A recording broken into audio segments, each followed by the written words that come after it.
السلام عليكم خوتي وخواتاتي متابعين قناة بلاك وولف وكاع الناس اللي كيعرفوا اسماعيل. كنشكر الناس اللي كومونطاو وعلقوا على الفيديو فنجح نجاح، وكنتمنى ان اي فيديو نحط ينجح نجاح، لان اخوتي الله يسهل على كل واحد. ولكن كنشوف شي وحدين اقسم لكم بالله ما عندهمش شي لعبه علاش يطلعوا.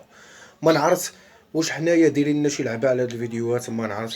المهم كنخسر الهضره حيت كنلقى واحد بدون بدون معلومات، بدون قرايه، بدون حتى لعبه، وما داير حتى شي لعبه وطالع.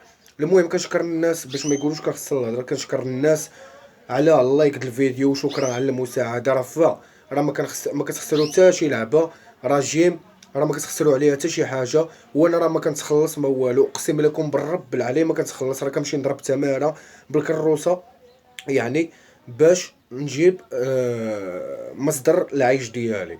فما تمشيوش غالطين تقولوا انا راه كنتخلص من هذا الفيسبوك ولا اليوتيوب. كنت كنتخلص ما نمشيش نضرب تماره، كون راني عاطيه النعاس وكندير فيديوهات. وشمتوني راه كتشوفوني كنغيب بعد النوبات ما كنحطش، لانني كنكون في وسط الخدمه.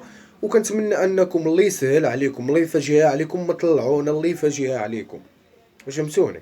لان انا عييت في هذا الشيء هذا، وراه ما عييت وما نعياش. وفهمتوني؟ عييت وما نعياش، لانني راه غادي نستمر، واخا عييت غادي نستمر. وفهمتوني؟ راه فاش نقول لكم، لا حول ولا قوه الا بالله العلي العظيم. وشكرا للناس اللي تفاعلوا مع الفيديو.